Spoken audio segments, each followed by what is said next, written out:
Alright, GIS 300, let's look at a bit of raster analysis in ArcGIS Pro. I'm going to drag and drop in a TIFF file. This is from the NOAA LiDAR datasets we worked with back in week 7. Go ahead and use any of yours or download a new one if you need to. And there's that. I can do fun things like right-click right here on that color ramp and change the color ramp to something else I might like. Let's see what options I have. That elevation number 1 is one of my favorites.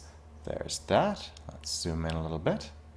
And just like a vector layer, we can right-click and go to Symbology. Remember, vector is points, lines, and polygons, and raster is these pixels, or images, with underlying data. And this is where I can set it so as I zoom in and out, it changes the symbology to match the highest and lowest values within the actual view. So under statistics, instead of the whole data set, we are going to use the dynamic range adjustment, which means as I zoom in, this changes. This is now the highest elevation and the lowest elevation within this frame, which can give me a very nice look at how the terrain is changing as I move around and look at this. If you look at the right here, you will see raster functions. Under that, we can scroll all the way down to surface and scroll all the way down here to see a variety of options, but let's go ahead and make a hillshade model. We'll use this drop down to select that TIFF file there, and then the hillshade type I'm going to change to multi-directional. And I like a Z factor of 2. The old ArcGIS desktop used to default to 2, so I changed it to 2. I just like the way it looks, and we'll create a new layer here, just like that. So I can either zoom out manually or right-click and zoom to layer. Just like QGIS, whatever layer is displaying on top in the drawing order or table of contents is going to show up on top in the map. Let's go over to Appearance and change our opacity, which is here. So you see as I change that, the hillshade starts to show through until we arrive at something we like for an elevation tinted hillshade. We can also toggle our dynamic range adjustment on and off. And let's try this swipe tool, where if I click and hold that, it swipes or turns off the overlaying layer that's selected, and I can see the full hillshade underneath. Release and back to as it was. You can go from the other side too, from the bottom, from the right, left, directions. I should teach a course in mapping or something. Anyway, something I know some of you have been wanting to do is a solar radiation analysis. So go under Geoprocessing tab here and search for tools, type in solar. We want area solar radiation. Our input raster is our elevation model, and this is going to default and save to your geodatabase. A geodatabase is sort of the next step in advancement beyond a shapefile. Think of a shapefile as like a sheet of paper that has shapes and data that go with those shapes. And think of a geodatabase like a filing cabinet that holds a whole lot of sheets of paper in different folders as the case may be. The trouble is if you want to export or do something with just one sheet of paper or one layer, you have to export that to a different geodatabase or to a different file format rather than a shapefile where you can just move one at a time as the case may be. But back to our solar radiation here, and I'm going to expand that so I can see a little bit better. Latitude automatic, sky size resolution automatic, time configuration, multiple days. Other options, special days, whole year, within a day. Let's go for just within a day here. Day 183, so that's a Julian date, meaning number of days since New Year. And you can just go ahead and use that little clock there and say, we'll just go for the 4th of July. Okay. Start time 0, end time 24, half-hour intervals. So every half an hour, it's going to know where the sun is and use this elevation model to say how much solar radiation is going to be impacting this spot at this time. Totaling all that up gives you the total solar radiation, I believe, in kilowatt hours for each cell, in this case, each 1 by 1 meter cell, which is going to be a factor of how steep it is, what is the slope, and what is the angle of that slope. So if it's a steep south-facing slope, that is exactly perpendicular to the angle of the sun, that's going to get a lot of solar radiation. If it is a north-facing slope, it's going to get a lot less. Under topographic parameters, the z-factor, don't need to change that, but that's converting from meters to feet. And radiation parameters here, don't need to change that or that. If you're ever looking at this and wondering why has it done this thing, you see this little eye. Hover over that and it'll give you this little pop-up that gives you the information for the tool. In our situation, we downloaded an elevation model where the elevation units are in feet, feet above sea level, but our XY coordinates are northing and easting. This is a UTM coordinate system, so those are in meters. So we need to convert the feet of elevation into meters, and that's what that 0.3048, 00609, etc. is doing. So we can close that, and under optional outputs, let's just say direct, and we can hover over this and ask what's going on here. So the output raster representing the direct incoming solar radiation for each location, the output has units of watt-hours per square meter.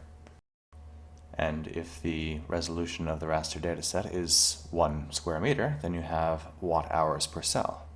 You have the output diffuse radiation, and let's just call that diffuse, and direct duration. How many hours of sunlight does each spot get? And we'll call that duration. All of these will save in the file geodatabase. So every one of these is going to be its own separate layer, its own separate sheet of paper within that filing cabinet. Run, and expect that to take some time. And after 15 minutes of processing, we have the duration in hours, the diffuse and direct radiation in watt-hours per square meter, and the total area solar radiation. And for reference, the area solar radiation here, that's the total, which is the combination of the diffuse and the direct. To understand the difference between the diffuse and the direct, let's look at this little gully here. This slope is facing south or southeast and is getting a lot of direct solar radiation because the sun rises in the east, proceeds to the south, and then sets in the west. Where the diffuse solar radiation, this whole valley is getting less. And the steeper it is, the less it gets. Diffuse radiation is what's bounced around in the atmosphere, bounced off particles coming in from different directions. So the steeper slope is getting less of that because all the light is coming from different directions. And being steep and tucked away, it has less opportunity to receive that. So both the diffuse and the direct solar radiation are important parts of this total. But you can see the influence of the direct solar radiation is more powerful than the diffuse because, of course, direct sunlight is stronger. So let's say that we want to find some place that's got more than 4,000 watt-hours of direct solar radiation. Right-click, Symbology, and instead of viewing this as a stretch from the minimum to the maximum value here, and see that went away, I just clicked on Symbology again. Instead of stretched, let's try Classify, and Classes 2.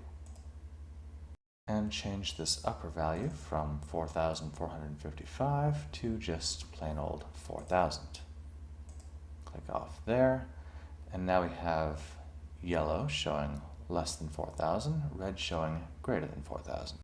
And that's showing that almost all of this map is receiving more than 4,000 watt-hours of solar radiation per day, or at least it is on the 4th of July.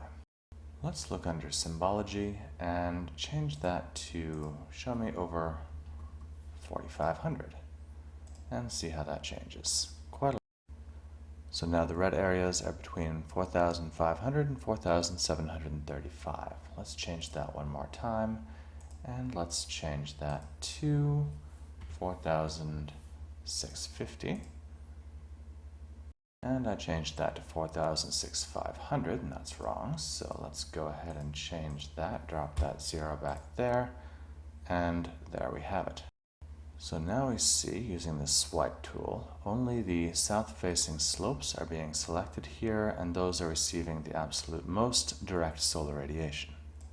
We can do the same with the area solar radiation, which is the total. Go to its Symbology.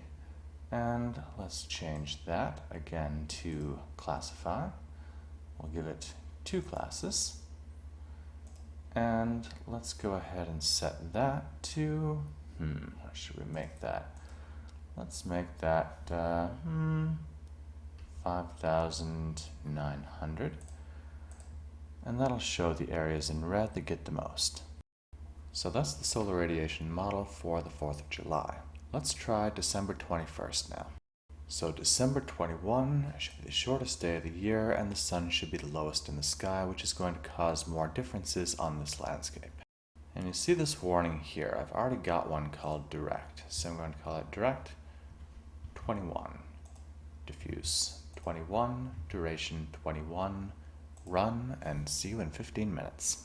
And we're back. We have the direct solar radiation from our original 4th of July model that goes from 3,505 to 4,735 watt-hours per square meter on that day, up to our direct solar radiation on the 21st of December, which goes from 0 to 617 watt-hours per day. So in the wintertime, we have a much lower angle on the sun, and that is going to result in longer shadows and more areas that do not receive direct solar radiation at all. This video is a series of 12 outputs from exactly that kind of analysis, and that is the total direct solar radiation hitting the forest floor in gaps of different sizes throughout the year. So there's 12 frames. Each one of them is the direct solar radiation within that month in hours. The forest canopy, which is modeled to be 60 feet in height, is all this white area, and this is the gap cut into that forest canopy in 1/2, 1, 2, and 3 tree height gaps. So half would be 30 feet, 1 would be 60 feet, 2, 120, 180 feet across. And you see the lighter it is, the more hours of sunlight you get, and that is why you have different light conditions, therefore different species in different places within gaps of different sizes. And that is also showing the change in solar angle and the impact on the lighting within the gap over the course of the year.